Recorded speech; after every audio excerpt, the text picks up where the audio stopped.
Today we're looking at the full moon in Sagittarius. This takes place on June 11th at 3:41 a.m. We're at the peak of the cycle. It started with the Gemini new moon a couple weeks ago. The new moon started a cycle that asks you to pay attention to your thought patterns, and this full moon marks the most intense form of that energy. Gemini collects the information, and Sagittarius looks to use the information to come up with a progressive way to move forward. If this is your first time seeing me, I'm Sammy. If it's not, welcome back. Either way, this is Infinity or Av. Let's take a deeper look at this full moon and discuss the transits surrounding it. We've got the sun in Gemini, decan 3, which is ruled also by the sun. This decan brings focus onto what happens when you overthink or how a lack of focus can derail you. This is the ending of a mental cycle that makes space for brand new energy. We started this full moon cycle with a new moon in decan 1 that asks us to pay attention to the ways of thinking that kept us stuck. And the sun placement of this full moon is showing us how the overthinking can be causing burnout and missed opportunities. So we have to look to the moon and stretch. We have to look to the moon in decan 3 of Sagittarius, which is ruled by Saturn, to show us what we can do to release these emotions in a way that helps us move forward. I'm going to have to get a longer pointer. I'm going to figure this out. But you can see it all the way over here. That's what we're looking at. So the sun in Gemini, decan 3, ruled by the sun. Opposite, the moon.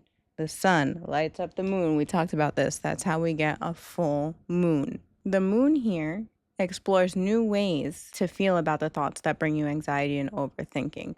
But it asks you to look at them through the lens of discipline, how you can control these emotions. Sagittarius wants you to move forward. But in this decan, it wants you to move forward in a disciplined manner. And because the moon is here lit up by the sun, we're talking about the emotions that are caused by the overthinking. So again, you need to look at the emotions that are being caused by overthinking so that you can move forward in a disciplined emotional manner. This is not saying necessarily you have to release the overthinking. We're not focused on that. We're focused on releasing the emotions caused by the overthinking. The overthinking might still be there causing these emotions, but you need to check yourself before you wreck yourself. The moon is also trine Mars in Leo. And we talked about trines are making easier aspects. When I say easier, it doesn't always mean that the energy is easier. It means that these planets are working in unison, easier to create some kind of shift. So here it is a little bit of an easier aspect because Moon and Mars don't necessarily work well together, but because it's a trine, it's making things a little bit simpler. You're looking at Mars, the actions that you're taking boldly and confidently in Leo. In a Mars-ruled decan, there's action that can be taken here to help support the moon. So you have to ask yourself, what should I be doing? What could I be doing in a bold, confident manner? Where is the energy that I can work with boldly and confidently that will get rid of these emotions that are caused by overthinking? And doing those things will show you that you're capable of doing those things, and it will release that feeling that's holding you back. Now, this Mars in Leo is also square Uranus and Taurus, which makes it a little bit difficult to do those things. Why? Because the actions that you're taking might be met with unexpected circumstances. But that doesn't make these actions impossible. It just makes them temporarily a little bit tougher. So if you lean into these disruptions that are giving you a hard time getting things that need to be done, it's going to make it harder to release under this full moon these negative feelings caused by overthinking that are holding you back. So you have to power through these unexpected events, get the things that you need to get done that will support this full moon release. Mercury and Jupiter are conjunct together here in Cancer. This is a Venus ruled decan. This is the mind and short-term planning, meeting, growth, foundation, and wisdom, and long-term planning. And they're sitting in this room together that's kind of filled with emotion. It's filled with memory, and it's a little bit protective. This helps it provides a safe space to focus on the details of your small ideas that support the long-term big ideas.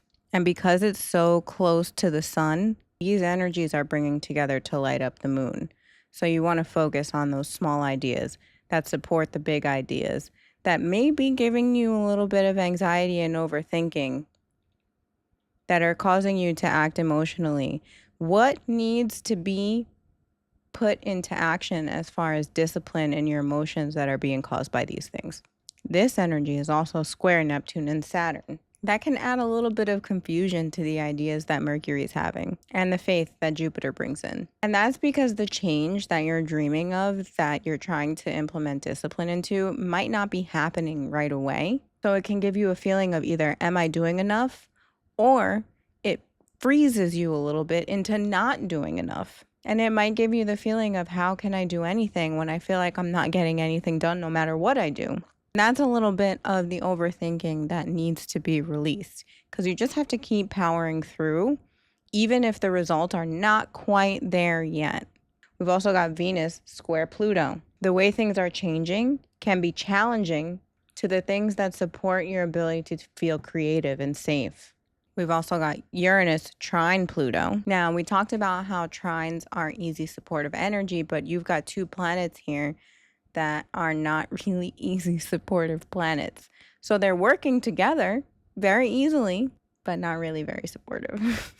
It adds a little bit of a feeling of instability, because Uranus will bring up surprising events that are causing change that you might not have really expected. So like I said, you really need to lean into your small detail ideas that support your long-term goals and release the ways of thinking that are keeping you stuck as a result of your overthinking. What story have you been telling yourself for too long that doesn't really get you where you want to go?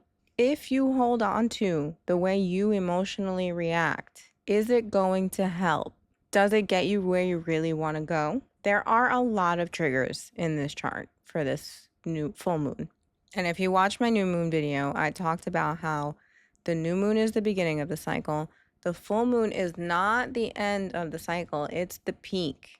So you really need to look at how you've been shown in the last 2 weeks or so, how your behavior, overthinking, is hindering your ability to move forward when it comes to the emotional aspect of how you feel when things are not really going your way. Or the opposite. Do you get cocky when they are going your way and then you don't really get as much done? Like I said, this is the peak of the cycle. So following a full moon, you've got a 2-week window before the next new moon. This energy lightens up, but it's still there, and it gives you the opportunity to really adjust and make changes. The next new moon cycle starts on June 25th. It is the new moon in Cancer. So from this full moon to the new moon is your opportunity to implement these changes. Where have you been frozen? Whether it's frozen because you got a little cocky and you weren't doing enough, or frozen because you were overthinking and you couldn't get anything done. Maybe it's a combination of both. How do you fix that? Because when we get to the Cancer new moon, it is the start of a new cycle, and you will need those skills to move forward. And you can do it without them, but it'll certainly make it a little bit easier if you implement these changes now. If you're new here, I check in with you for the new moon and the full moon. Like I said, the next new moon is June 25th in Cancer, so I will see you then. Until then, I'm Sammy here at Infinity Aura Ave. I hope this has been helpful. Like, share, comment, subscribe. Check the houses that Gemini rules. Check the houses that Sagittarius rules for a little bit more insight. If you don't know what that means, there's a good chance it still resonated anyway, and you know it without even looking. Thanks for joining me, and I'll see you next time.